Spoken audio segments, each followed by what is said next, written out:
The reunion and the reckoning. The Texas sun hung low over the small airfield outside Bastrop, painting the Your mission runway is gold clear. in the fading light Time of to fly. June 1975. The heat still shimmered off the tarmac, making the air dance and blur at the edges. Klaus Richter stood at the edge of the grass strip, his worn leather suitcase at his feet, one hand gripping an envelope yellowed with age. He was 58 years old now. His hair had gone silver, his face carved with lines that spoke of hard years and harder choices. But his eyes, those pale blue eyes, still held the sharpness of a man who had once hunted the skies. In the distance, a figure emerged from a small hangar, an older man moving with the careful gait of someone who had known injury and learned to live with it. The man stopped beside a small aircraft, olive drab paint catching the last rays of sun. A Piper L-4 Grasshopper, the fabric wings trembling slightly in the evening breeze. Klaus felt his breath catch. 30 years. 30 years since he had last seen that plane. 30 years since he had last seen that man. The figure turned, recognition flashed across weathered features. Captain James Bradley, 62. Now his own hair, white as winter clouds, smiled.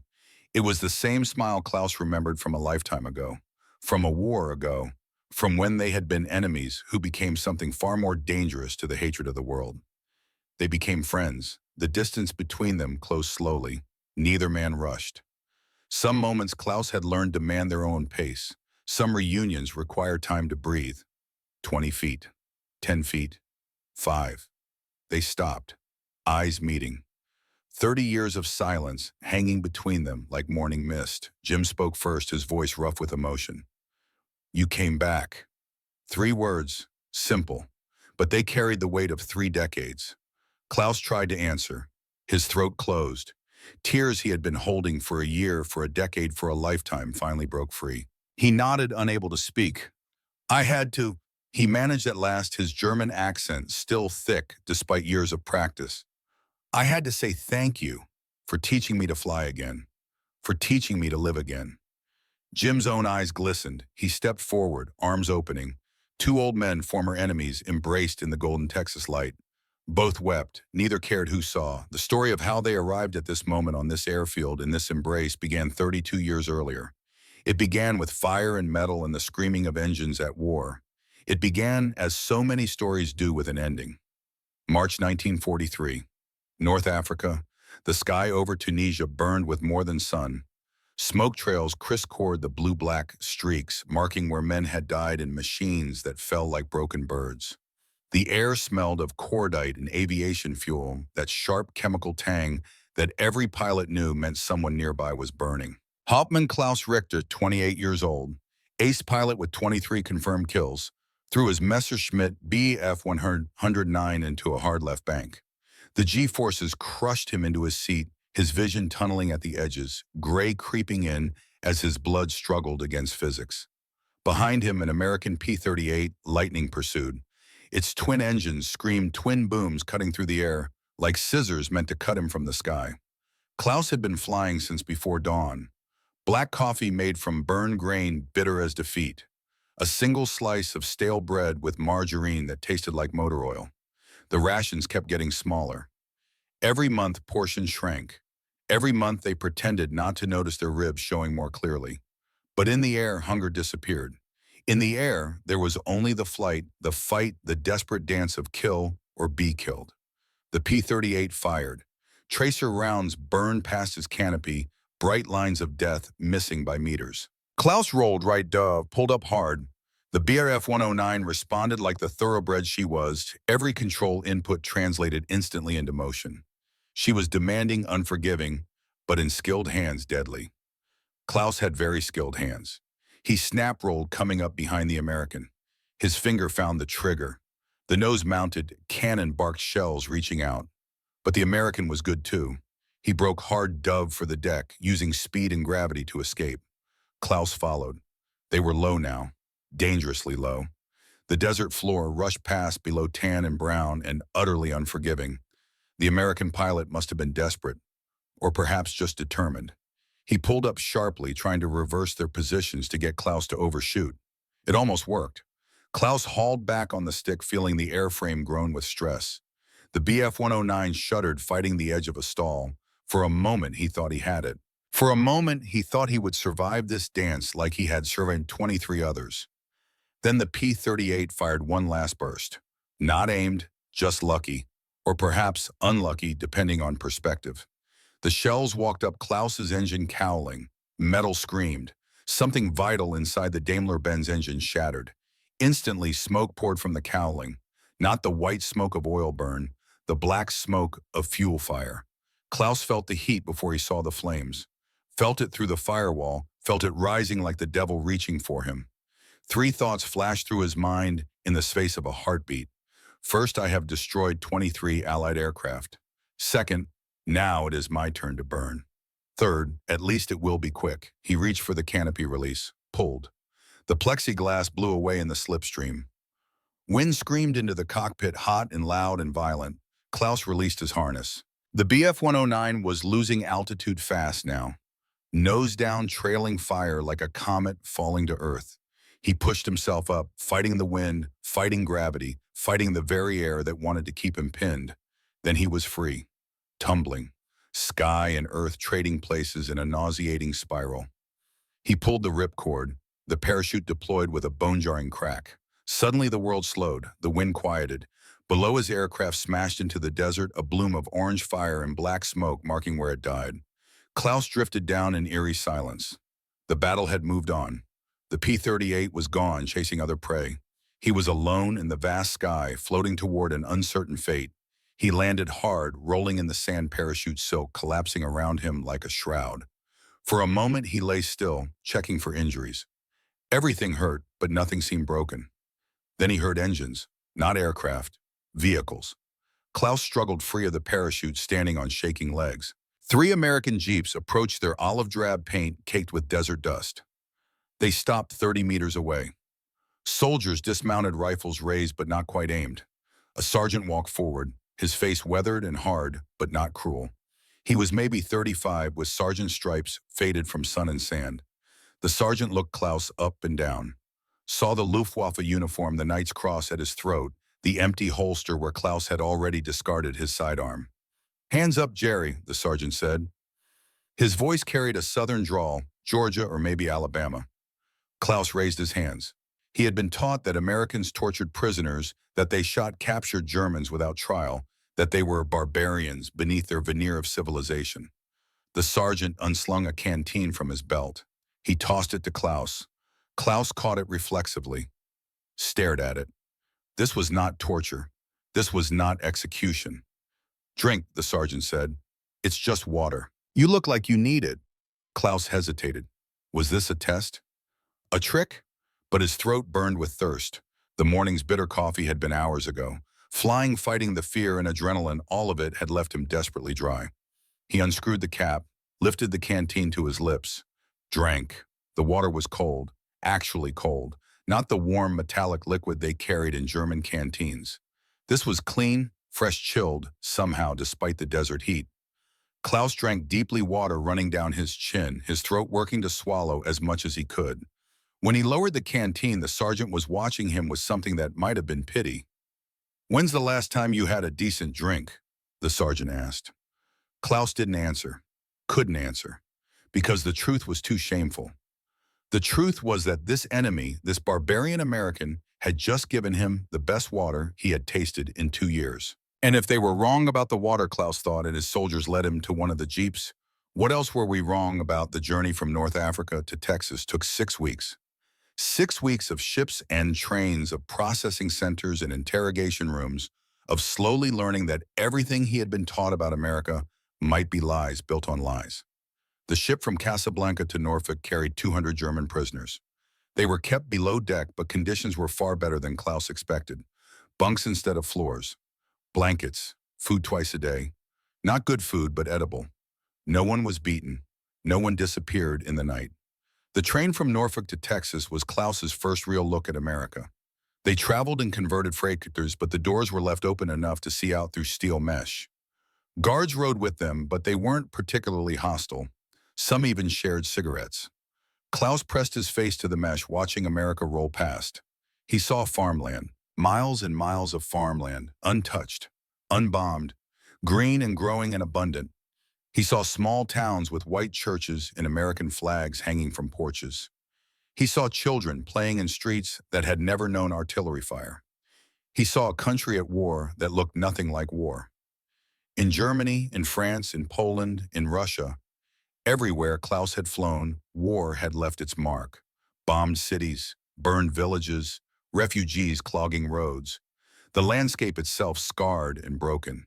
But here in the American heartland, life continued as if war were something that happened elsewhere, which Klaus realized with a start it was. For Americans, war was overseas. It was something they sent soldiers to, not something that came to them. No wonder they could afford to give prisoners cold water. At one train stop somewhere in Arkansas, or maybe already Texas, the prisoners were allowed to stretch their legs under guard. An American soldier was eating lunch nearby. Klaus watched fascinated. The soldier had a sandwich, but such a sandwich. Thick slices of white bread, not the gray ersatz bread Klaus had eaten for years. Real ham, pink and glistening, lettuce, tomato, cheese, and an apple. A perfect, unblemished apple, red and shining. The soldier noticed Klaus staring. For a moment, their eyes met. Then with a shrug, the soldier tossed the apple to Klaus. Klaus caught it, held it, stared at this simple fruit as if it were a grenade. He hadn't held a perfect apple in 18 months. Hadn't tasted fresh fruit in longer than he could remember. He bit into it. Juice ran down his chin. The flesh was crisp, sweet, perfect. Klaus felt tears prick his eyes. Over an apple. Over a stupid apple thrown by an enemy soldier who probably didn't think twice about it. But that apple spoke volumes. It said that in America, fresh fruit was so abundant that soldiers could afford to give it away to prisoners. That even in the fourth year of the greatest war in history, American farms still produced enough that an apple was a trivial thing. Otto Schmidt, a transport pilot, captured the same day as Klaus was standing nearby. He saw Klaus crying. "It's just an apple," Otto said quietly. "No," Klaus replied. "It's proof. Proof that everything we were told was a lie." They arrived at Camp Swift near Bastrop, Texas in early June 1943. The prison camp sprawled across several acres surrounded by barbed wire and guard towers. But as Klaus and the other prisoners were marched through the gates, he realized this was nothing like the camps he had been warned about. The barracks were wooden but solid. Each had windows that actually opened. Inside, real beds with mattresses. Not straw pallets, not concrete floors. Beds. There were showers. Hot water showers. Klaus stood under the hot spray for 15 minutes, letting it wash away months of accumulated grime and fear. He couldn't remember the last time he had been truly clean. Then came dinner. The mess hall was large with actual tables and chairs, metal trays, not wooden bowls. Guards stationed at the walls, but they seemed almost bored rather than threatening. Klaus went through the serving line holding his tray out. An American cook, a black man with sergeant stripes and kind eyes, served him. First mashed potatoes, real potatoes, fluffy and white with a pat of butter melting on top. Then green beans, not boiled to mush, but still slightly crisp.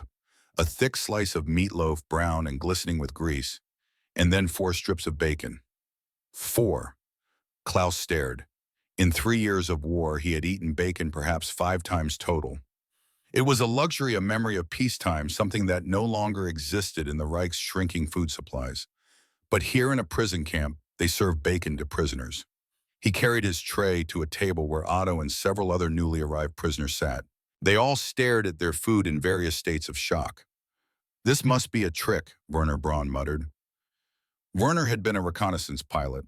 "They're fattening us up for something, making us soft." Klaus didn't answer. He picked up a strip of bacon. It was still warm, the edges crispy, the fat rendered to translucent gold. He bit into it. The taste exploded across his tongue. Salt, smoke, fat, rich, savory, utterly overwhelming in its intensity. The crispy exterior gave way to chewy interior, releasing even more flavor. Klaus chewed slowly, eyes closed, trying to remember the last time food had tasted this good, trying to understand how prisoners could eat better than soldiers. When he swallowed, when he opened his eyes, Werner was watching him with narrowed suspicion. "Well?" Werner demanded. Klaus picked up another strip of bacon, studied it as if it held answers. I'm crying because I forgot what real food tasted like, he said softly. I'm crying because if they feed prisoners this well, what have we been told about America? Otto nodded slowly. He had tried his own bacon, his eyes wide with the same realization. What else did they lie to us about? Otto whispered. That question hung over the table like smoke. What else were lies? The American weakness, the collapsing economy, the barbaric treatment of prisoners, the degeneracy of democracy. If the bacon was real, if the hot showers were real, if the beds in the water and the kindness were real, then what did that say about everything else they had been taught? Klaus ate slowly, savoring every bite. The meatloaf was seasoned and moist. The potatoes were buttery and smooth. Even the green beans were better than anything he had eaten in years. And when dessert came, when an American guard brought around slices of apple pie with vanilla ice cream, Klaus felt something inside him begin to crack. It was the certainty. The certainty that he knew who the enemy was, what they represented, why he had fought them. That certainty dissolved with every bite of pie, every spoonful of ice cream, every moment of treatment that contradicted everything he had been taught to believe. That night in his bunk, Klaus lay awake. Around him, other prisoners slept. Some snored. Some murmured in their sleep, dreaming of home or battle or things lost. Klaus stared at the ceiling and thought about bacon, about water, about apples, about the possibility that he had spent 3 years fighting for lies. The next morning brought a different kind of surprise. After breakfast, which included real coffee, the bitter burned grain taste just a memory now. Eggs toast with jam, and yes, more bacon. The prisoners were assembled in the yard. An American officer stood before them. He was maybe 32 with captain's bars and a friendly open face. His uniform was crisp but not intimidating. He looked more like a school teacher than a warrior. "Good morning, gentlemen," the officer said in accented but serviceable German. "My name is Captain James Bradley, Jim if you prefer. I'm going to be overseeing your work assignments here at Camp Swift." He paused, letting that sink in. "Now I know what you're thinking. Work assignments means labor details, road crews, that sort of thing. And yes, some of you will be doing that.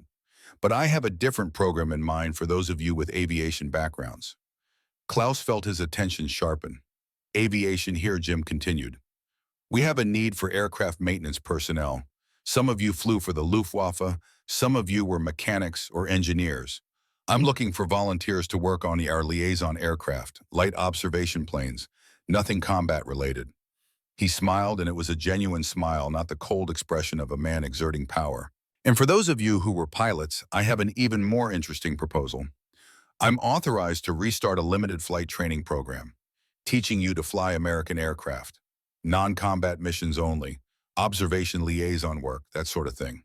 The assembled prisoners erupted in murmurs. Flying, they would be allowed to fly again. Werner spoke up, his voice skeptical. "Why would you trust us to fly? We are the enemy." Jim looked at Werner for a long moment. When he spoke, his voice was quiet but firm. "Because I believe that pilots are pilots first and enemies second. Because up there in the sky, we all speak the same language. And because I lost my brother over Germany 6 months ago, shot down by someone who was probably very much like you, and I have a choice. I can hate, or I can try to find a way forward. I choose forward." The yard fell silent. This was not what any of them expected. Honesty, vulnerability, the admission that this American officer had every reason to hate them and chose not to. Jim pulled out a folder. "I'm looking for 10 men, men with commercial or military pilot experience, men willing to learn, men willing to work." Klaus found himself stepping forward before he consciously decided to move. "I volunteer," he said in English, the words awkward on his tongue but clear enough. Jim looked at him, really looked at him. Klaus felt assessed, measured, judged. "Name and rank," Jim asked. "Hauptmann and Klaus Richter, fighter pilot, BF-109. "How many hours?" "Before capture, approximately 3,000. Combat and training combined." Jim made a note. "Any commercial experience?" "Yes, I flew for Lufthansa from 1936 to 1939. Fokker and Junkers passenger aircraft." "Why do you want to fly again?" The question caught Klaus off guard. He thought about lying, about giving the answer he thought Jim wanted to hear. But something about the captain's steady gaze demanded truth. Because flying is who I am, Klaus said quietly. Take that away and I am just a man waiting to die. Let me fly and I have a reason to live. Jim nodded slowly. Fair answer. You're in. Over the next hour, 9 more men volunteered and were selected. Otto Schmidt, Werner Braun, Hans Müller, Friedrich Weber, Ludwig Schneider, each with their own skills, their own reasons, their own broken certainties. The following week, Jim introduced them to the aircraft they would be flying. The sight of it made Friedrich laugh. Not a kind laugh, a mocking one. It sat on the grass airstrip adjacent to the camp, small and fragile, looking in the Texas heat. Fabric-covered wings, fixed landing gear with bulbous fairings, a tiny engine barely larger than a car motor. This, Friedrich said, this is not an aircraft, this is a toy, a kite with an engine. Jim walked up to the plane, running his hand along the fabric wing with obvious affection. This, he said, is a Piper L4 Grasshopper. Civilian designation J3 Cub, 65 horsepower Continental engine. Cruises at 80 miles per hour. Stall speed around 40. Can take off in 300 feet land and less. In the right hands, it can do things that would make your Bowie F-109 jealous. Klaus studied the aircraft more carefully. It was painted olive drab military style, but the design was pure civilian. Simple, honest, no pretense of being something it wasn't. What do we do with it? Otto asked. It has no guns, no bombs. What is its purpose? Observation, Jim explained. Artillery spotting, liaison between ground units, message delivery, medical evacuation in emergencies. It's not a fighter. It's not a bomber. It's a workhorse. And in modern war, workhorses are what win battles, not the glory boys in the fast planes. He looked at each of them in turn. You flew fighters. You flew fast. You flew high. You flew aggressive. This will teach you to fly slow, low, and careful, to really see what's below you, to remember why we fly in the first place. The ground school started that afternoon. No formal classroom, just Jim sitting on a workbench in the hangar. 8 German prisoners gathered around, and an aircraft that looked like it belonged at a county fair, not a military base. Jim's teaching style was nothing like Luftwaffe training. No shouting, no rigid protocol. He sat casually, one leg swinging, as he explained systems and procedures. Call me Jim, he said when Werner called him captain. Not sir, not captain, just Jim. We're going to spend a lot of time together. Might as well be comfortable. This informality was deeply uncomfortable for men trained in rigid German military hierarchy, but slowly, hesitantly, they adapted. Jim walked them through every system of the L4, the engine simple and reliable. The control surfaces direct and responsive. The fuel system gravity-fed, no pumps to fail. The electrical system minimal, just enough for lights and a radio if one was installed. Everything on this plane, Jim explained, is designed to be fixed in the field with basic tools. We're not flying from nice, clean air bases with mechanics and spare parts. We're flying from dirt strips, from cow pastures, from anywhere flat enough to land. You need to know how to keep it running with wire and duct tape if necessary. He demonstrated the fabric covering, slapping it to show the drum tight tension. Grade A cotton treated with cellulose dope and paint. Gets a hole, patch it with more fabric and glue. 20 minutes. Try doing that with sheet aluminum. Klaus touched the wing gently. It gave slightly under his fingers. So different from the metal skin of the Bf-109. This felt alive somehow, breathing. Why fabric? Ludwig asked. It seems weak. It is weak, Jim agreed. In some ways, but it's also light and flexible and cheap to repair. Metal is strong until it fails, then it fails catastrophically. Fabric tears gradually. Gives you warning, lets you keep flying even when damaged. He moved to the cockpit. 2 seats tandem, pilot in front, observer in back. Rear seat is actually higher, gives better visibility for spotting. Controls are duplicated, so either seat can fly. The instruments were minimal: airspeed indicator, altimeter, compass, engine RPM, fuel gauge, oil pressure and temperature. Everything you need, Jim said, nothing you don't. When you're flying at 500 feet, you don't need complicated navigation aids. You navigate by looking out the window. He demonstrated the controls. Stick and rudder pedals, simple and direct. What you feel in the stick is exactly what the wing is doing. No hydraulics, no power assist, just cables and pulleys. Pure flying. Klaus found himself leaning forward, fascinated despite himself. This was flying stripped to its essence. No technology to hide behind, just pilot plane and sky. That night back in the barracks, the selected pilots gathered. Friedrich was still skeptical. This is humiliation. They want us to fly toys while real men fly real aircraft. But Hans, the oldest of them at 34, shook his head. No, I think this is something else. I think this is a test, not of our flying skills, of our character. What do you mean? Werner asked. Think about it, Hans said. They could keep us locked up doing nothing, or put us on work gangs breaking rocks. Instead, they offer us the sky again. Wyman Klaus had been thinking about this too, because Jim believes something. He believes that pilots are more than just soldiers, that we share something that transcends the war. You believe that? Friedrich challenged. I don't know what I believe anymore, Klaus admitted, but I know this. In 3 days I will fly again. American plane or not, toy or not, I will fly.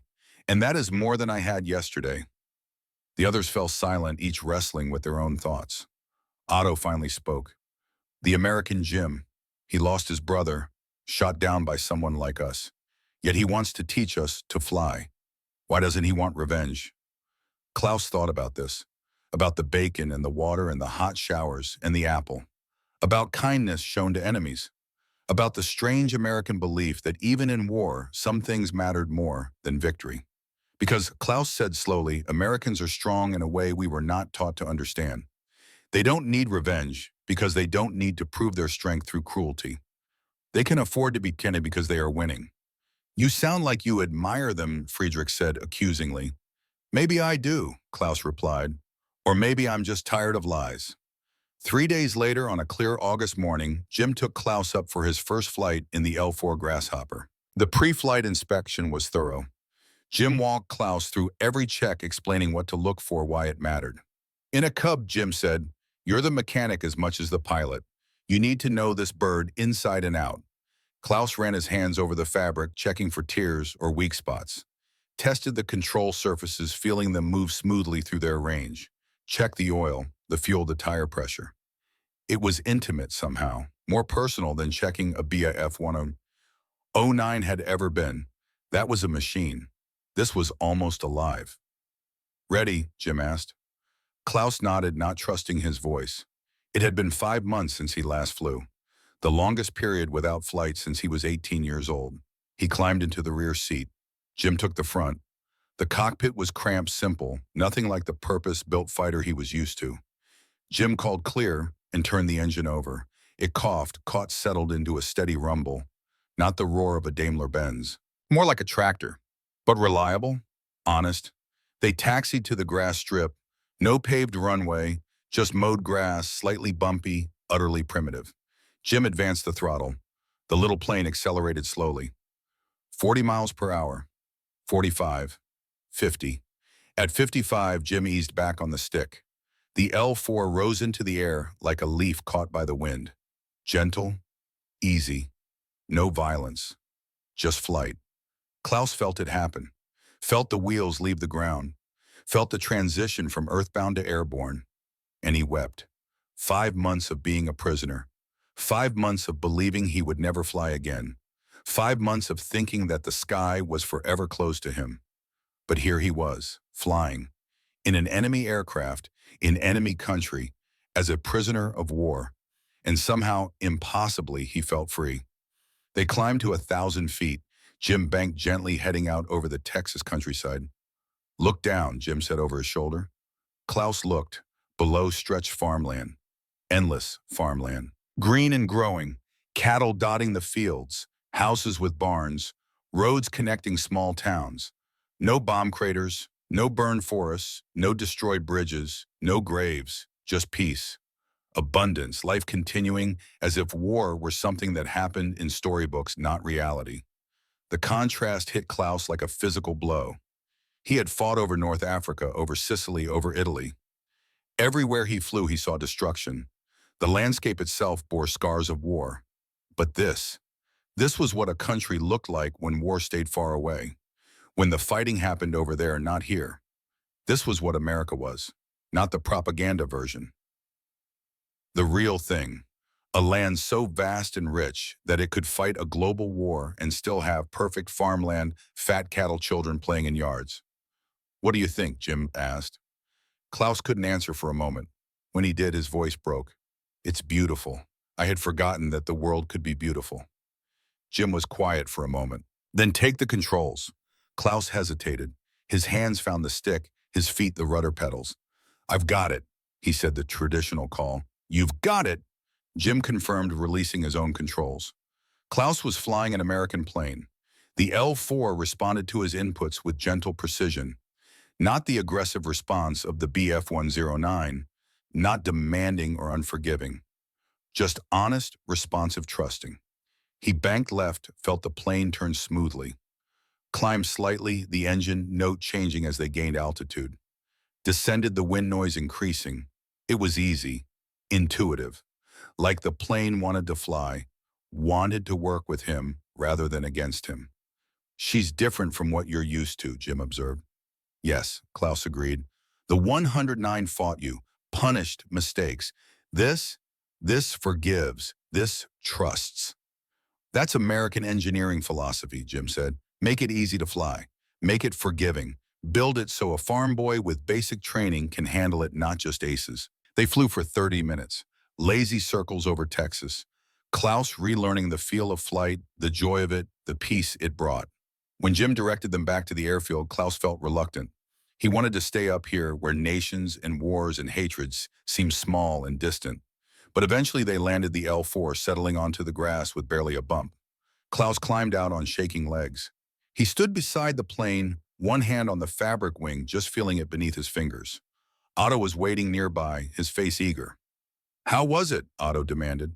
Klaus looked at the L-4, at Jim, who was securing the aircraft with practiced ease, at the Texas sky, endless in blue and free.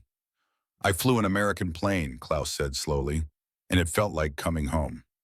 That night, in the privacy of darkness, Klaus pulled out a small notebook. Contraband technically, but the guards allowed such things if they caused no trouble.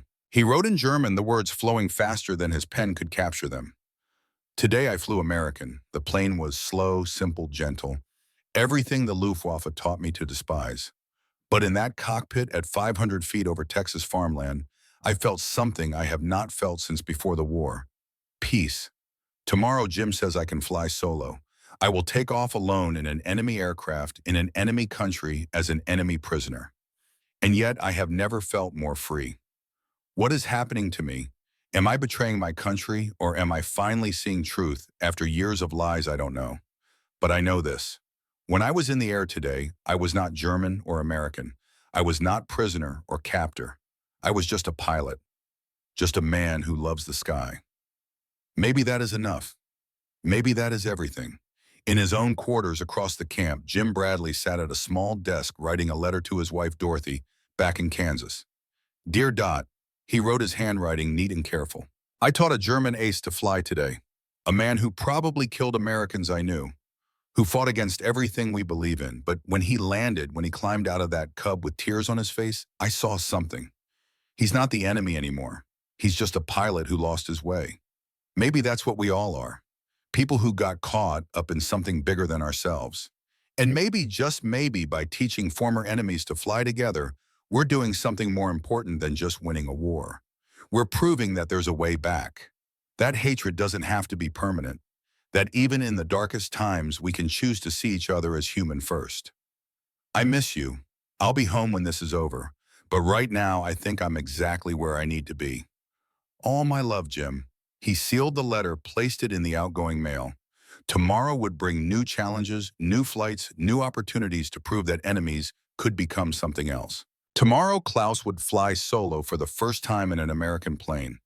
And though neither man knew it, yet that flight would be the beginning of a friendship that would span 3 decades, cross an ocean, and prove that some bonds are stronger than war. The transformation.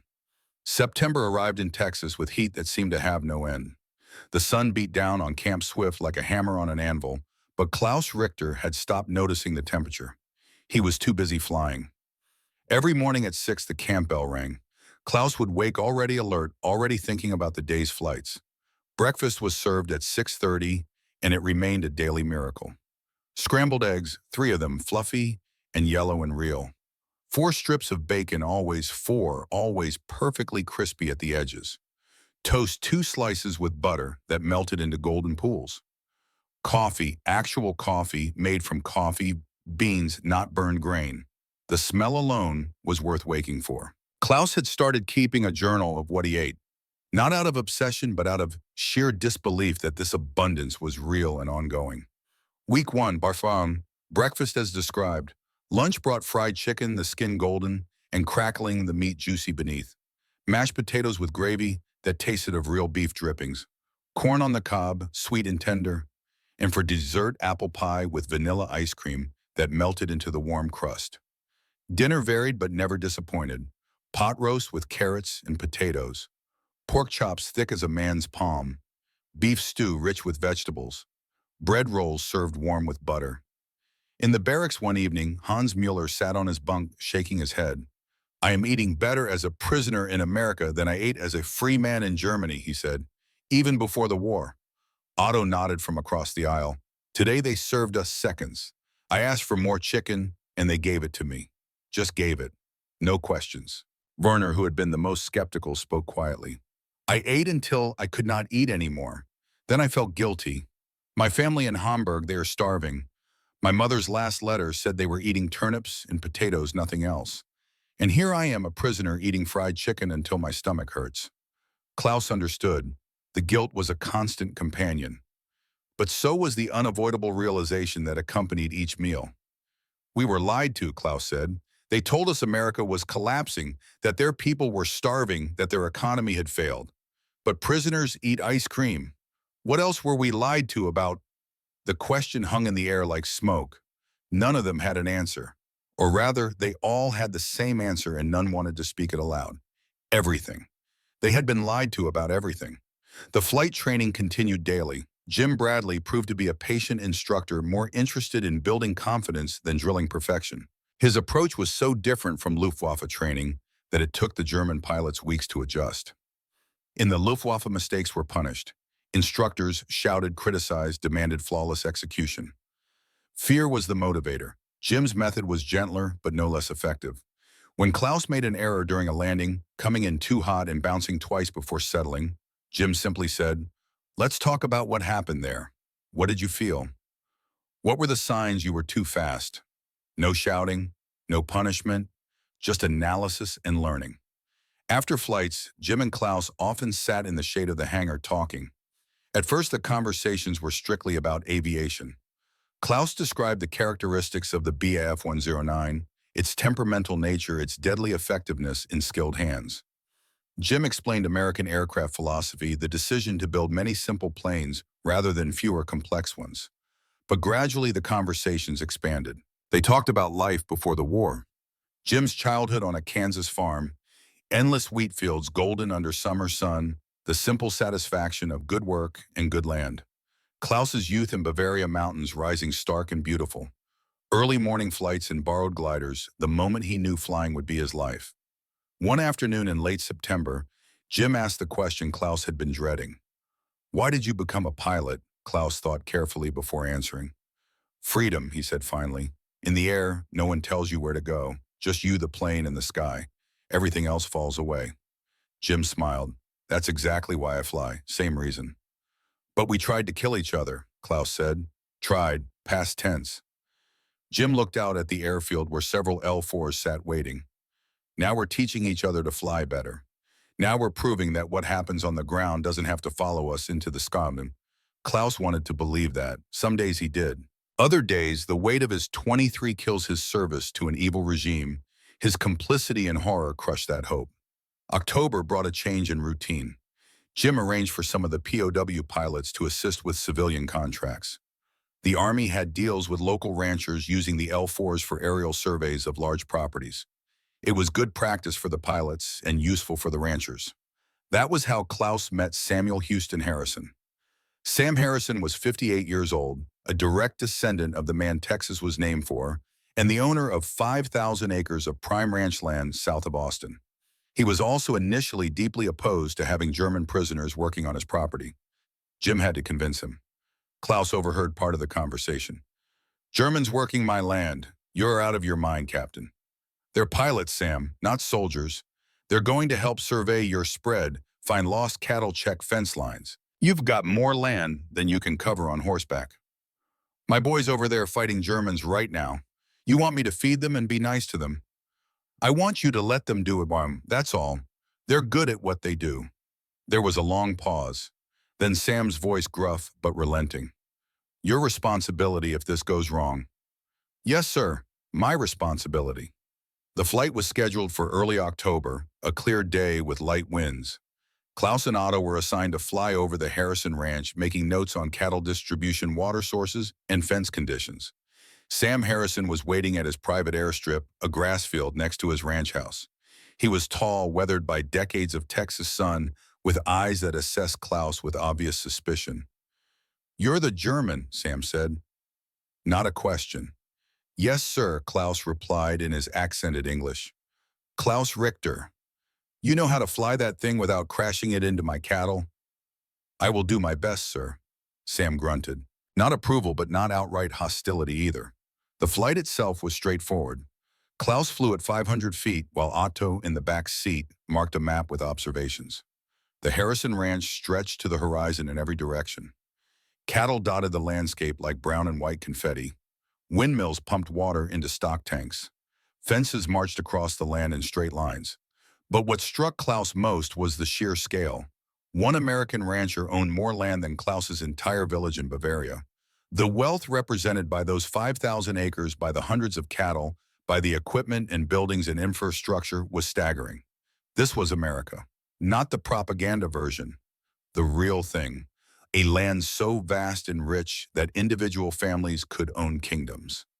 After the flight, as Klaus and Otto were preparing to fly back to Camp Swift, Sam appeared with his wife Mary. You're staying for lunch, Sam said. Again, not a question. Klaus hesitated.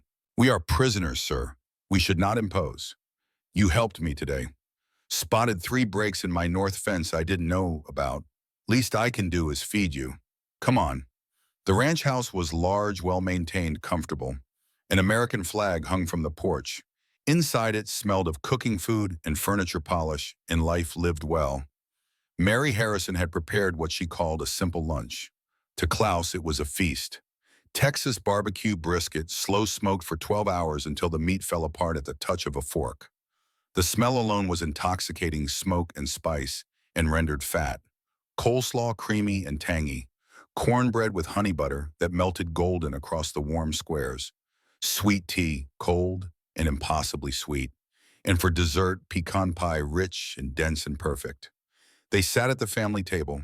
Sam, Mary, their 2 adult daughters and 3 grandchildren, and 2 German prisoners of war. The youngest grandchild, a boy of maybe 8 named Billy, stared at Klaus with open curiosity throughout the meal.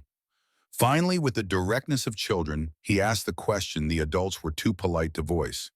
Mister, were you really a bad guy? Silence fell over the table. Mary started to scold Billy, but Klaus held up a hand. No, please, he should ask. Klaus looked at the boy, seeing innocence and honest curiosity. I flew a plane that tried to hurt people. I thought I was doing the right thing, protecting my country. But I was wrong about many things. About your country, about your people. He gestured to the table, the food of the family. Your grandfather is feeding me even though our countries are at war. Your grandmother made this food for me even though I was her enemy. So was I a bad guy? Maybe, but your family is teaching me how to be a good guy. Billy considered this seriously. Can you teach me to fly? The tension broke. Everyone laughed. Klaus felt something in his chest loosen slightly. Dreams are good, he told Billy. Never let war take your dreams. On the flight back to Camp Swift, Otto was quiet for a long time. Finally, he spoke over the intercom. That family treated us like humans, like guests. Yes, Klaus agreed. Why we are the enemy? We bomb their cities. We kill their soldiers. Why kindness? Klaus had been thinking about this for weeks. I think this is the American way. They hate the war, but they do not hate the person. They separate the two. Can we, Otto asked, can we separate what we did from who we are? Klaus didn't answer. He didn't have an answer. November brought cold winds and a crisis that would define who Klaus had become. A new transport of prisoners arrived at Camp Swift. Among them was Hauptmann Wilhelm Keller, an SS officer, a true believer, a man who wore his loyalty to the Reich like armor. Keller's presence changed the atmosphere in the camp. He moved through the barracks like a shark through water, identifying the weak, the doubtful, the compromised. Anyone who had grown comfortable, who had accepted American kindness, who had forgotten they were supposed to hate their captors. He organized meetings, secret at first, then increasingly open. The guards knew but didn't intervene. Let them talk, the thinking went. Better to know what they're planning. Keller's message was simple and seductive. They were German soldiers. They had a duty to escape, to return to the fight, to resist by any means necessary. Those who cooperated with Americans were traitors to the fatherland. Klaus heard the whispers but avoided Keller's meetings. He was too busy flying, too busy learning, too busy trying to understand the man he was becoming versus the man he had been. But Keller found him anyway. It was a cold evening in mid-November. Klaus was walking back from the hangar after a late flight when Keller stepped from the shadows. "Richter, I know your record. Ace pilot, 23 kills, hero of the Reich." Keller's voice carried certainty, authority, command. "Why are you wasting time with American toys?" "I'm learning," Klaus said carefully, "and I'm alive. You've become soft, they feed you their food and you forget who you are." "I haven't forgotten I'm German." "Haven't you?" Keller moved closer. "I'm organizing an escape. Friday night. We steal one of their planes, fly to Mexico. From there, eventually back to Germany. I need a pilot who knows the American aircraft. You're coming with us." Klaus felt his heart hammering. This was the moment, the decision that would define everything. "That's suicide," he said. "They'll shoot us down before we reach the border." "Maybe, but we die trying to be free rather than living as traitors who forget their duty."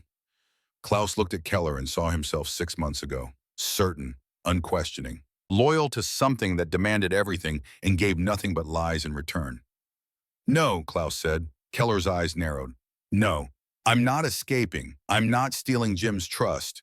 And I'm not dying for a regime that sent us to fight with lies and left us to starve while leaders ate well." "So you are a traitor." "Maybe, or maybe I'm done being loyal to evil." Keller leaned close, his voice dropping to a whisper. "If you try to stop us, you're a dead man. Prison or not, accidents happen. If you try to escape and hurt Jim or any American helping us, you'll answer to me first." They stood in tense silence.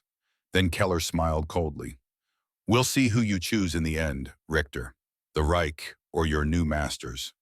He walked away, leaving Klaus standing in the cold darkness, trembling. That night, Klaus barely slept. The dilemma was impossible. Duty to Germany demanded he help the escape, or at least stay silent. But loyalty to Jim, gratitude for kindness, shown integrity demanded he warn the Americans. Who was he? A German officer who had sworn oaths, or a man who had learned that some things mattered more than nationality? By dawn, he had decided. He requested a private meeting with Jim. In the small office Jim used for administrative work, Klaus stood at attention, formal, despite Jim's casual posture. "There's an escape plan," Klaus said without preamble. "Tomorrow night, SS officer named Keller. He wants to steal an L-4 fly to Mexico. He wants me to pilot." Jim's face hardened. "And are you telling me or asking me to help?" "I'm telling you so you can stop it. I'm not escaping." "Why not? You're a prisoner." "Escape is your duty, according to Geneva Convention." Klaus met Jim's eyes. "Because you trusted me. You put me in a plane, gave me the sky back, treated me like a human when you had every reason not to. If I escape, if I betray that trust, then I prove that Keller is right. That I'm just a soldier following orders, incapable of choosing my own path." He took a breath. "I would rather be a traitor to evil than loyal to a lie. And if staying here, flying with you, learning from you, makes me a traitor to the Reich, then I am proud to be a traitor." Jim was quiet for a long moment. When he spoke, his voice was thick with emotion. "I'll notify command, but Klaus, thank you for trusting me enough to tell me. You trusted me first." The escape attempt happened as scheduled. Keller and 2 other prisoners tried to steal an L-4 just after midnight. But the guards were ready. They were captured without violence, subdued, and taken to solitary confinement. The next morning, whispers spread through the camp. Someone had informed. Someone had betrayed the plan. It didn't take long for suspicions to center on Klaus. He had refused Keller's recruitment. He had access to Jim. He was the obvious informant. Some prisoners called him traitor. Spit at his feet when he walked past. Turned their backs when he entered the barracks. Klaus accepted this. He had made his choice. He would live with the consequences. But Otto Werner and Hans stood by him. You did the right thing, Otto said. Keller would have gotten people killed. Probably gotten the whole flight program shut down. You saved more than you betrayed. Klaus wasn't sure, but he knew one thing. He could look at himself in the mirror. He could look at Jim without shame, and that he decided was worth the cost. December brought Christmas, and with it another test of who these men were becoming. Jim made a special request to Camp Command. He wanted to invite the POW pilots to Christmas dinner at the Base Officers Club. The request was initially denied. POWs at an American Christmas celebration, impossible, inappropriate, dangerous. But Jim pushed. These men had proven themselves. They had worked hard, flown well-shown integrity. One night of shared humanity would not hurt. It might help. Grudgingly, permission was granted. Jim's responsibility if anything went wrong. Christmas Eve, 1943. The Officers Club was decorated with pine garlands and lights and a tree that reached toward the ceiling. A nativity scene sat on one table. American and Allied flags hung on the walls. Klaus and the other German pilots entered nervously uncomfortable in their clean POW uniforms among American officers in dress blues. But Jim met them at the door, smile, warm hand extended. Welcome, Merry Christmas. The meal was extraordinary. Roast turkey enormous, and golden skin, crispy meat, moist and tender. Ham glazed with brown sugar and cloves, sweet and savory. Mashed potatoes with gravy. Cranberry sauce, tart and bright. Green bean casserole. Fresh rolls with butter. And desserts, pumpkin pie and pecan pie, and cookies shaped like stars. Before the meal, the base chaplain stood to say grace. Klaus bowed his head with everyone else listening to the prayer. Lord, we thank you for this bounty. We pray for peace. We pray for our soldiers fighting overseas. And we pray that even in war, we remember our common humanity. Amen. Common humanity. Klaus repeated the word silently. Common humanity. He sat at a table with American officers who months ago would have been trying to kill him in the sky. They talked about flying, about the differences between American and German aircraft, about techniques and tactics and the universal language of pilots. An American lieutenant asked about the Bf-109. Klaus described it honestly, its strengths and weaknesses, its demanding nature. The lieutenant talked about the P-51 Mustang he had trained on. Beautiful plane, but thirsty for fuel, always worried about range. They were colleagues, not enemies, just pilots who loved flying and understood each other in ways that civilians never could. Klaus took a bite of turkey. It was perfectly cooked, moist, and flavorful. Nothing like the dry, tough poultry he remembered from Germany. The cranberry sauce was a revelation, sweet and tart, completely new to him. The pumpkin pie tasted like Christmas itself, warm spices and cream and comfort. Otto leaned close, whispering in German. 3 Christmases ago, I was in Berlin celebrating victories. 2 Christmases ago, I was in France eating rations in a frozen trench. Last Christmas, I was in Africa starving. This Christmas, I'm eating turkey with Americans talking about planes feeling happy. Is this wrong? Should I feel guilty? Klaus whispered back. I don't know, but I know this. I haven't felt peace in 4 years. Tonight I feel peace. Maybe that's not wrong. Maybe that's the point of Christmas. When the meal ended, Jim stood to make a brief speech. I want to thank our German guests for joining us tonight, for showing us that even in war, there's room for humanity. Merry Christmas to all. The Americans applauded. Some of the German pilots had tears in their eyes. Klaus felt something shifting inside him, something fundamental. He was still German, but he was also learning to be something more, something that transcended borders and battles and the hatreds that men in power demanded. January 1944 brought winter storms to Texas, rare but devastating when they came. The temperature plunged to 15 degrees Fahrenheit.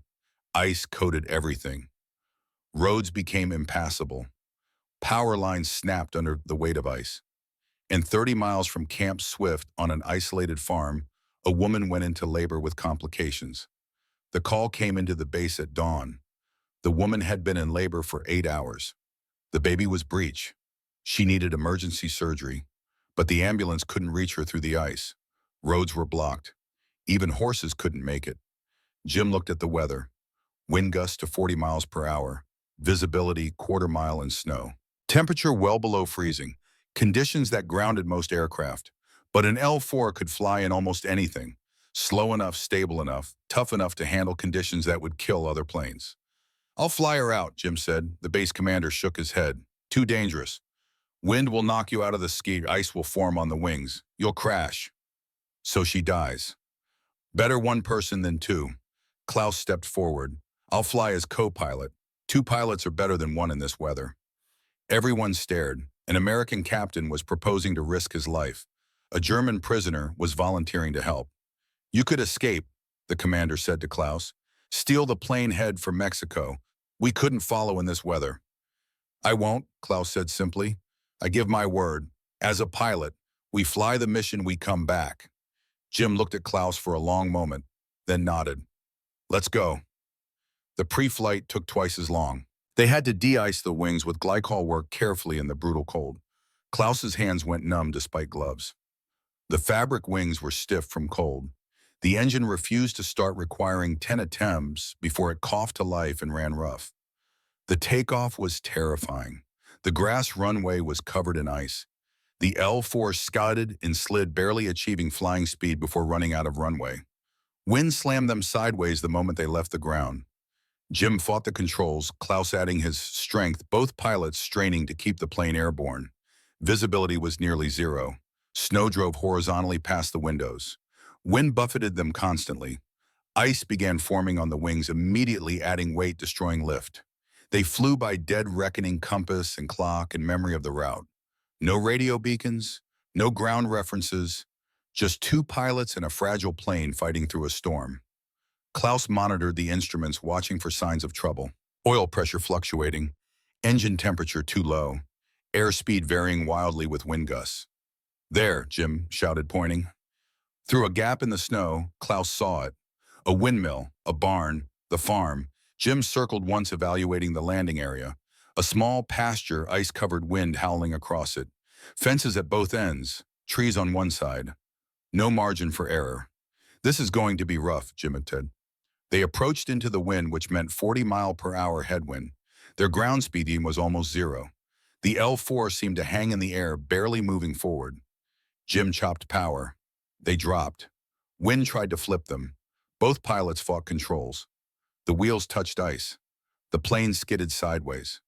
Jim applied brakes carefully, too much, and they would flip too little, and they would slide into the fence. The L-4 stopped 20 feet from the fence line. They had made it. The farmhouse door burst open. A man ran out, terror and hope warring on his face.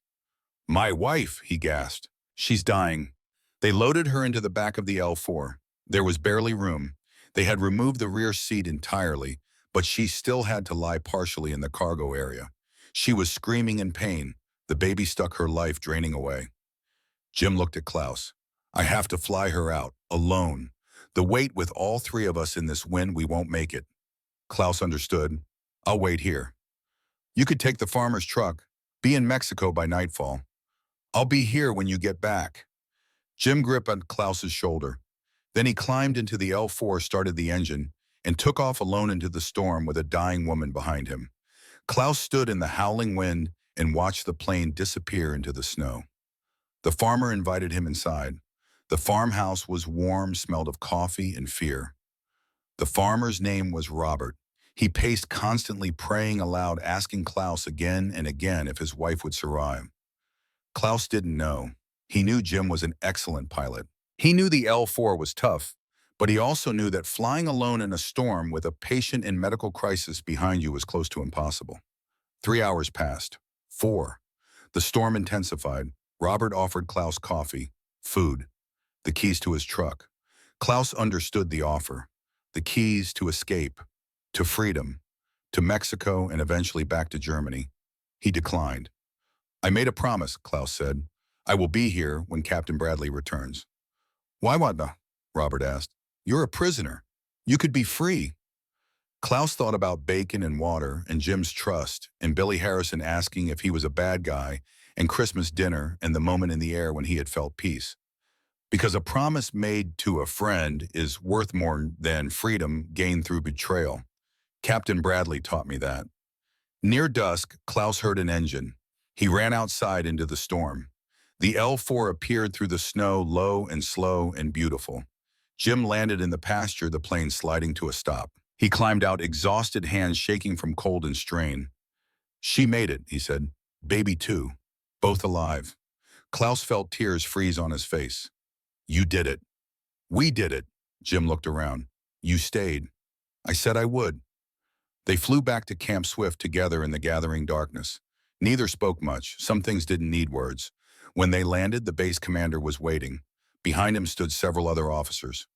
Lieutenant Richter, the commander said, using Klaus's Luftwaffe rank, Captain Bradley has recommended you for commendation for your actions during the rescue mission, demonstrating courage, integrity, and selflessness above and beyond.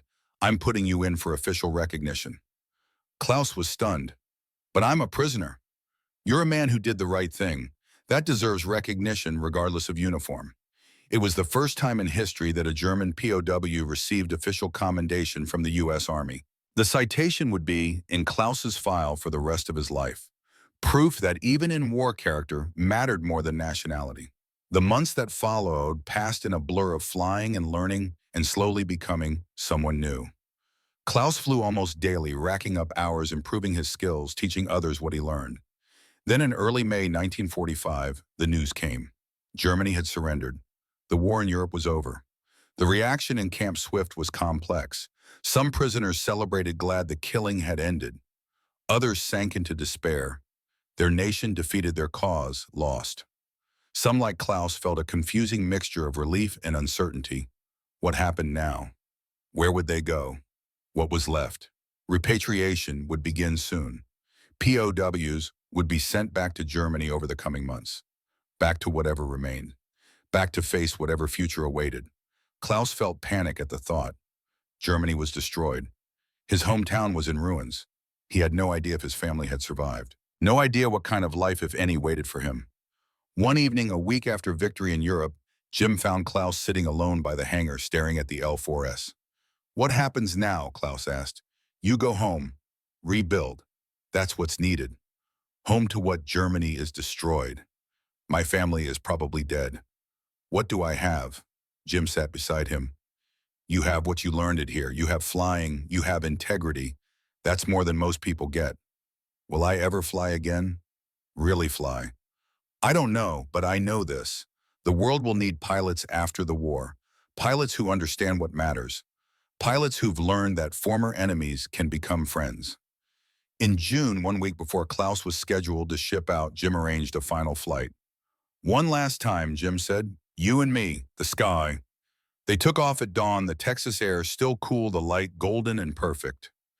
Jim flew from the front seat, Klaus from the rear, just like that first flight so long ago. They didn't talk much, just flew. Lazy circles over the Texas countryside that Klaus had come to know almost as well as Bavaria. Over the Harrison Ranch where Sam had taught him that Americans could be generous even to enemies. Over the small towns with their white churches and flags. Over farmland, green and growing and peaceful. After 30 minutes, Jim spoke over his shoulder. I need to tell you something. When they first assigned me this program, I thought it was stupid. Teaching the enemy to fly made no sense. But you taught me something. You taught me that people aren't evil. Governments and ideologies can be evil. But people just want to live, fly, eat bacon, watch their kids grow up. He paused. You were a German ace. You killed Americans. But you're not a killer. You're a pilot who got caught up in something bigger than yourself. And now you're my friend, my brother. Klaus's voice broke. In Bavaria, we have a saying, Einmal Kamerad, immer Kamerad. Once a comrade, always a comrade. Jim, you are my comrade, my friend, my brother. This war took 3 years of my life, but you gave me something back. You gave me hope that the world can be better. They landed for the last time together, shut down the engine, sat in silence as the propeller ticked to a stop. Finally, Jim turned in his seat. Promise me something. Anything. Promise me you will fly again. In Germany. Build a life. Find peace, and if you ever get the chance, teach someone else what flying really means. Not fighting, flying. I promise, and I promise I will return. Someday. I will come back to Texas, and I will find you, and we will fly again. I'll be here. They shook hands, then embraced, both men crying openly now, not caring who saw. June 15, 1945. Klaus and the remaining German prisoners boarded a train. Destination port of embarkation. From there, shipped to Europe, to Germany, to whatever remained. Jim came to see them off. He handed Klaus a package wrapped in brown paper. Don't open it until you're on the ship.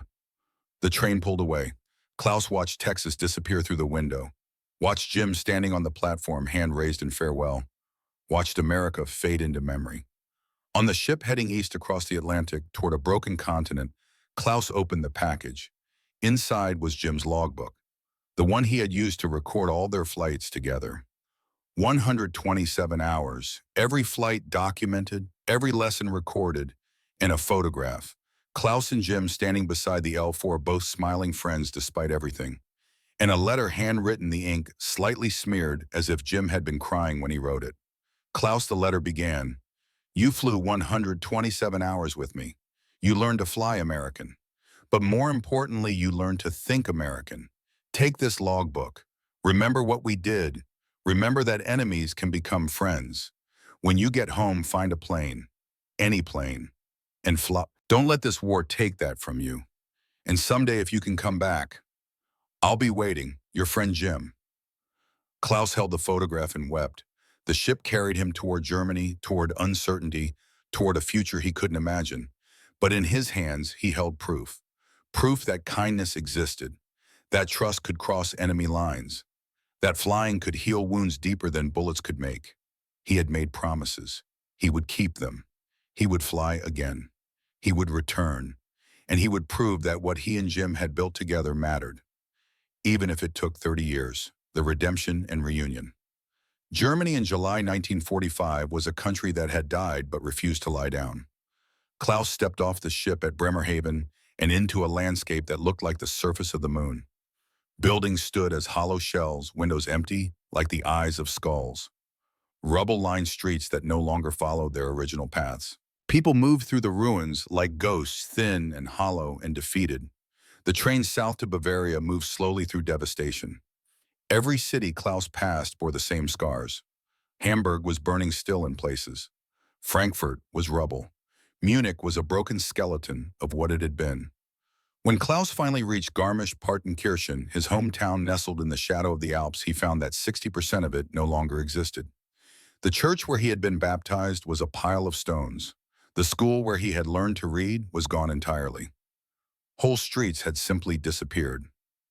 He found his family home by memory more than sight. The walls still stood, but the roof was mostly gone, replaced by a tarpaulin that flapped in the wind. The garden where his mother had grown vegetables was now just weeds and craters. His father answered the door. Klaus almost didn't recognize him. The man who had been strong and proud now looked 70, though he was only 62. His shoulders bent forward. His eyes carried a distance that spoke of things seen that could never be unseen. They embraced without words. Some reunions are too heavy for language. Inside the house was cold despite summer heat. No fuel for heating. Furniture had been burned to stay warm the previous winter. They sat on wooden crates that had once held military supplies. "Mother," Klaus asked, though he already knew from his father's face. February 1944. Bombing raid. She was at the market. His father's voice was flat empty. "They say it was quick." Klaus nodded. He had no tears left. He had cried them all on the ship. Hans, Eastern Front, Stalingrad, never came home. His father looked at Klaus with something that might have been anger or might have been grief. "You were prisoner in America for 2 years. "Yes." "And they didn't kill you, didn't torture you?" "No, they fed us, treated us well, taught me to fly again." His father couldn't comprehend it. The world he had been promised, the world where enemies were monsters and Germany was destined to rule, had been entirely false. The cognitive dissonance was too much. He simply stared. "We were lied to," Klaus said quietly. "About everything." His father turned away. Some truths are too painful to face. Klaus learned more over the following days. His sister Anna had survived. She had married a British soldier, a scandal that had divided the remaining family. Some saw it as betrayal. Klaus saw it as hope. His brother Hans had died at Stalingrad in early 1943, frozen to death in a trench, while Klaus was eating bacon in Texas. That particular guilt would never leave him. The village was full of ghosts, men who hadn't returned, women who waited for news that would never come, children who didn't remember peacetime. Everyone was hungry. Everyone was broken. Everyone was trying to figure out how to live in a world that had ended. Klaus tried to help. He worked clearing rubble, repairing buildings, any labor he could find. His pilot skills were useless. There were no planes, no civil aviation, no future in the sky. Depression settled over him like fog. He had survived the war. He had learned humanity from enemies. He had been given hope. And now that hope seemed like a cruel joke. There was no future here, no possibility of flight, just survival day to day in a nation that had destroyed itself. December 1946 brought the first real winter of peace. It also brought a letter. Klaus was working a construction site in Munich, hauling bricks through snow when the foreman called his name. "Richter, mail for you." The envelope was worn from its journey. American stamps, return address in Texas. Klaus's hands shook as he opened it. "Dear Klaus," Jim had written in his careful script. "I hope this letter finds you. I've been writing to the last address I had, hoping it reaches you. I don't know what you've returned to. I can't imagine what Germany looks like now. But I hope you're alive. I hope you're well. I hope you're flying.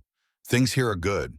I'm back on the farm in Kansas, married a school teacher named Dorothy, building a life. But I think about our flights a lot. I think about what we proved, that enemies can become friends when they remember their shared humanity. I'm sending this letter with a gift. Check the package. Stay strong, friend. Jim." Klaus tore open the package with trembling fingers. Inside was a wooden box carefully wrapped. He opened it.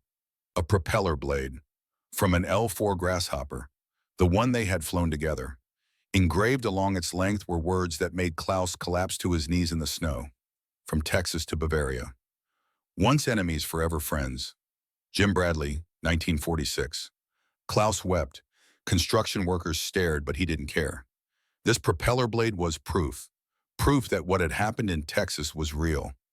Proof that someone out there believed he could fly again. Proof that he wasn't just a defeated soldier in a defeated nation, but a pilot with a future. That night, still holding the propeller blade, Klaus made a decision.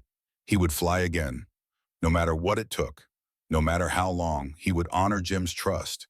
He would prove that the kindness shown to him had not been wasted. The path back to flying was long and difficult. Germany in 1947 was barely beginning to recover. But the American occupation authorities were allowing limited civil aviation. They needed pilots to help rebuild infrastructure, to survey damaged areas, to reconnect a broken country. Klaus applied for every aviation position he could find. Most rejected him. Former Luftwaffe ace. Too much baggage, too much history. But one interviewer, an American captain named Roberts, looked at his file more carefully. "Says here you were POW at Camp Swift." "Yes, sir." "Says here you received a commendation from Colonel Matthews for a rescue mission." Klaus explained the story, the winter storm, the pregnant woman, the choice to stay rather than escape. Roberts listened carefully, then nodded. "I'm approving your application. Don't make me regret this." By late 1947, Klaus was flying again. Small aircraft, mostly Piper Cubs, the civilian version of the L-4 he knew so well. Observation flights over reconstruction sites, survey work, mundane missions. But it was flying. It was the sky. It was freedom. His first flight back, taking off from a rough airfield outside Munich, Klaus felt the tears return. The yellow Piper Cub responded exactly like the olive-drab Grasshopper from Texas. Same gentle handling, same forgiving nature, same trust between pilot and machine. When he shut down the engine and sat in silence, Klaus whispered to himself, "I kept my promise, Jim. I'm flying again." The years that followed were years of rebuilding, slowly, painfully, but steadily. Klaus started as a basic flight instructor in 1948, teaching young Germans who wanted to learn aviation. But his method was different from the old Luftwaffe style. No shouting, no intimidation, no fear-based motivation. Instead, he taught the way Jim had taught him, with patience, with encouragement, with emphasis on the joy of flight rather than the mechanics of domination. One student asked him directly, "Herr Richter, they say you were an ace. Will you teach us to fight?" Klaus looked at the young man, maybe 19, eager and untouched by war. "No, I will teach you to fly. There is a difference. Fighting is about destroying. Flying is about creating. Creating freedom, creating connection, creating peace. The war taught me to fight, but an American taught me to fly, and flying is better."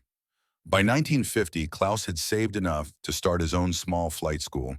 He called it Richter Flight Academy. The logo showed an L-4 grasshopper with American and German flags crossed beneath it. The mission statement painted on the office wall read simply, "Teaching flight as a path to freedom, not as a weapon of war." The school grew slowly but steadily. Klaus was known as a demanding but fair instructor. Students loved him because he made them feel capable. He emphasized safety and joy over performance and aggression. And he told stories, carefully edited stories about his time in America, about learning to fly a plane that trusted rather than fought you, about American generosity and kindness, about the possibility of friendship across enemy lines. He never mentioned the bacon directly. That memory was too personal, too powerful. But he spoke often about the lesson it represented, that kindness could transcend hatred, that seeing enemies as humans first was a choice anyone could make. In 1952, Klaus finally had a stable address, enough income to survive, a future that looked like it might actually exist. He wrote to Jim, "Dear Jim, 7 years since we last flew together. 7 years since you believed in me when I didn't believe in myself. I am flying again, teaching. I have my own school. Students call me the American German because I teach them your way with encouragement, not fear. I keep your propeller blade in my office. Students ask about it. I tell them it's from the plane that taught me what freedom really means. I think of you often. I wonder if you think of me. I wonder if one day we will fly together again. Your friend Klaus." Jim's reply arrived 3 months later. "Klaus, I knew you'd fly again. I never doubted. Come visit, whenever you can. I'll have a Cub fueled and ready. We'll fly over Texas one more time." Jim, but Klaus couldn't afford the trip. Not yet. Germany was recovering, but slowly. Money was tight. International travel was expensive and complicated. Visas, permissions, costs that seemed insurmountable. Someday, he told himself, someday I'll go back. The years passed. Klaus married in 1956. Eva was a school teacher, kind and patient, and willing to love a man haunted by a past he couldn't fully explain. They had 2 children, Martin born in 1957, Greta in 1959. Klaus taught them to be curious about the world, to ask questions, to never accept hatred as inevitable. He told them about America, about Texas, about a man who chose kindness over revenge. Martin asked once, "Father, who is Jim Bradley?" Klaus looked at his son, this boy who had never known war, who couldn't imagine enemies becoming friends because such transformation seemed impossible. "He was my enemy," Klaus said, "then my teacher, then my friend, now he is my brother, and someday I will see him again." But the years kept passing. 1960, 1965, 1970. Klaus's flight school thrived. He trained over 2,000 students. He built a good life. But always in the back of his mind was the promise, the unfinished business, the reunion that should have happened years ago. In January 1975, Klaus received unexpected news. The German Aviation Association was honoring him with a Lifetime Achievement Award. Recognition for 30 years of teaching, for training a generation of pilots in safety, and ethics for rebuilding German civil aviation after its darkest hour. The award came with 5,000 Deutsche Marks. Klaus looked at the check, looked at Eva. looked at the propeller blade that still hung in his office after 29 years. "I'm going to Texas," he said. Eva smiled. She had been waiting for this moment for 19 years. "I know. It's been 30 years. He might not even be there." "He'll be there. Some friendships don't end." Klaus wrote to Jim, one final letter. "Jim, I'm coming. June 1975. Will you still be there, Klaus?" The reply came by telegram. Faster. More urgent. "We'll be here. Bring your logbook. We have flying to do, Jim." Klaus spent the flight to America remembering. 32 years since his capture. 30 years since he had last seen Texas. 3 decades of life lived, of promises kept, of proving that one man's kindness could change the world. The reunion at the airfield in Bastrop was everything and nothing like Klaus had imagined.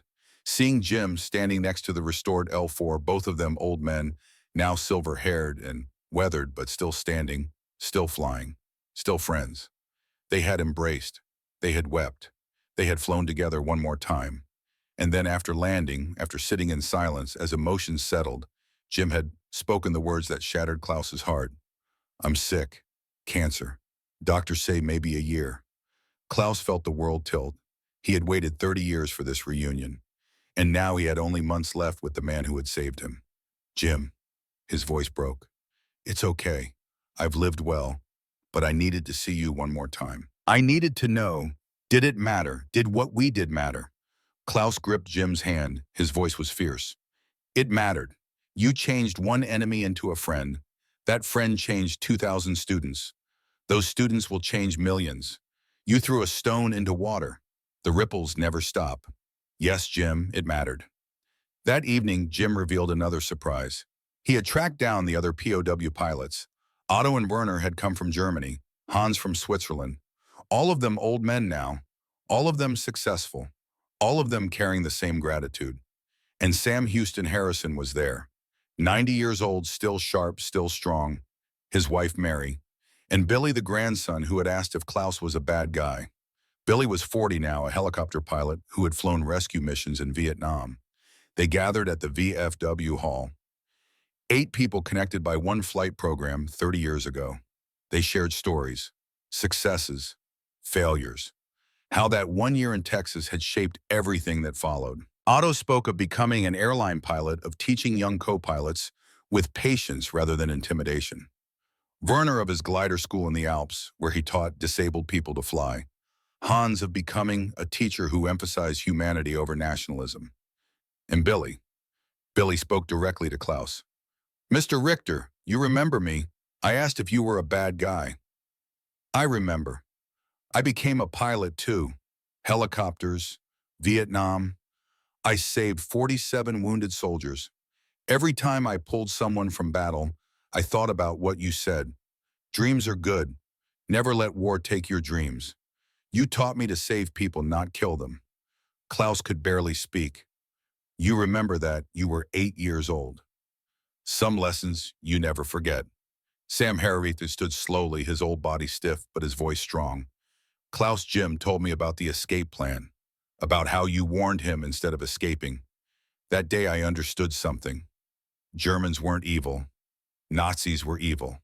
But Germans were just people caught up in madness. After that, I hired German POWs to work my ranch. 15 men, good men. Several stayed in Texas after the war, married American girls. Your choice changed my mind. My mind changed lives." The gathering grew quiet. The weight of what they were hearing, the ripple effects of one flight program, one choice to show kindness, one decision to see humanity before nationality, was overwhelming. Jim asked Klaus to speak, to share what this all meant. Klaus stood, looked at these people who had shaped his life, who had proven that redemption was possible, that enemies could become brothers. 30 years ago, he began, his accent still thick, but his English clear. "I was the enemy. I had killed Americans. I had followed evil. Then I was captured, and I expected brutality. I expected cruelty. I expected everything the propaganda had promised." He paused, gathering his thoughts. "Instead, I was given bacon, and coffee, and kindness. Jim gave me more. He gave me wings. He trusted an enemy to fly an American plane. That trust changed me. I went home to Germany a defeated nation. I could have stayed bitter. I could have taught my children to hate. But I remembered the bacon, the coffee, the flight, the trust. His voice grew stronger. So I taught my children that people are not enemies. Governments make war, but people want the same things everywhere: food, family, freedom, sky. I taught 2,000 students to fly, but really I taught them what Jim taught me. Humanity matters more than nationality. He looked at the younger people present. To the young people here tonight, I say this: your country will tell you who to hate. Your leaders will point at enemies, but remember, I was the enemy, and an American chose to see me as human first. That choice to choose humanity over hatred, that is the choice that changes the world. He turned to Jim, voice breaking. To Jim, you didn't just teach me to fly, you taught me to live. You taught me that redemption is possible, that enemies can become brothers. I have spent 30 years trying to repay that gift. I will spend my remaining years continuing that mission. Thank you, my friend, my brother, my teacher. Thank you for seeing the human inside the enemy uniform. The room erupted in applause. Many were crying. Klaus and Jim embraced once more. Jim stood, his voice rough with emotion. Klaus, you don't owe me anything. You paid me back the moment that you kept your promise to fly again. But I'll tell you what I learned from you. I thought I was teaching you American values, but you taught me something bigger. You taught me that values, real values like integrity and loyalty and gratitude, they are not American or German. They're human. And when we remember our humanity, we can overcome anything, even the worst war in history. So thank you for reminding me why I became a pilot in the first place: to be free and to help others find freedom too. They embraced again. Two old men, former enemies, brothers in everything that mattered. The months that followed were bittersweet. Klaus returned to Germany, but came back to Texas 3 more times over the next year. He and Jim flew together whenever Jim's health allowed. They talked, they remembered, they made peace with everything that had happened. Jim died in January 1976. He was buried with military honors in Kansas. Klaus attended the funeral. At the service, he placed the propeller blade, the one Jim had sent him in 1946, on the casket. Brothers in arms, he said quietly, even though we never fought on the same side. Klaus returned to Germany carrying grief but also gratitude. Jim had lived long enough to see the impact of his choice, to know that kindness mattered, to understand that what they had built together would outlive them both. Klaus continued teaching for another 19 years. His flight school grew. His reputation spread. He became known throughout Germany as the instructor who taught humanity alongside aviation. Students would ask about the empty space on the wall where the propeller blade had hung. It was a gift, Klaus would explain, from an American pilot who taught me that former enemies can become friends. I returned it to him when he died, because some gifts are meant to travel full circle. In 1995, at age 78, Klaus Richter died peacefully in his sleep. He had taught over 5,000 students in his 50-year career. He had proven that redemption was possible, that one act of kindness could echo through generations. His funeral was attended by hundreds: former students, fellow pilots, people whose lives had been touched by his story. His son Martin spoke at the service. My father was many things: a pilot, a teacher, a husband and father. But above all, he was a man who learned that humanity transcends nationality. He spent his life teaching that lesson, not with words alone, but with every flight, every student, every choice to see people as people first. The flight school continued under Martin's leadership. On the wall of the office, a new plaque was installed. It showed a photograph: Klaus and Jim standing beside an L-4 Grasshopper in Texas, 1943. Both young men, both enemies, both smiling. Below the photograph, Klaus's words were engraved: this propeller represents a choice. The choice to see humanity in an enemy. The choice that changed one life, which changed thousands. May we all make that choice. Years passed. The flight school thrived. Students learned not just to fly, but to remember that the greatest victories are not won with weapons, but with kindness. That enemies are only enemies until someone chooses to see them differently. In 2024, 79 years after the end of World War II, a young pilot named Sarah Thompson walked into Richter Flight Academy for her first lesson. Her instructor, Klaus's grandson, showed her the photograph on the wall. "This is my grandfather," he said, pointing to the young German pilot, "and this is the American who taught him to fly." Sarah studied the photograph. Two young men in different uniforms, enemies who became friends. "What happened to them?" she asked. "They proved that kindness is stronger than hatred, that humanity matters more than nationality, that some friendships can change the world." He handed her a logbook, brand new, empty pages waiting to be filled. "Now," he said with a smile that echoed both Klaus and Jim, "let's teach you to fly." Outside, an L-4 grasshopper sat on the grass strip, restored, maintained, still flying after 80 years. Some stories never end. Some lessons never stop teaching. Some choices echo forever. In Texas, at a small museum near Bastrop, another L-4 grasshopper is on display. A plaque beside it tells the story of Camp Swift of POWs who learned to fly American planes of enemies who became friends. Visitors read the plaque, look at the plane, and sometimes, if they're lucky, they understand that the greatest weapon against hatred is not force, but kindness. That the most powerful act of resistance is seeing humanity in those we're told to hate. That every choice to build bridges instead of walls changes the world just a little bit. The wind blows across the Texas plains, the same wind that lifted Klaus and Jim into the sky so many years ago. The sun sets gold and red painting, clouds the color of hope. And somewhere in the place where pilots go when their flying is done, two old friends sit beside a yellow Piper Cub and watch the sky. "We did it," Klaus says. "Yes," Jim agrees. "We did." The story of Wings of Redemption is not just their story. It's the story of everyone who chooses humanity over hatred, who sees people before nations, who believes that kindness, even in the darkest times, matters. It's the story of bacon and water and trust, of promises kept across decades, of redemption earned one flight at a time. It's the story of the silent guardian, the humble grasshopper that taught enemies to fly together. And it's a story that will never truly end as long as someone somewhere chooses to see the human inside the uniform, chooses connection over division, chooses love over hate. The war ended in 1945, but the friendship never did. And that, in the end, is the victory that matters most. You're almost out of usage. Resets at 1 p.m., get more usage.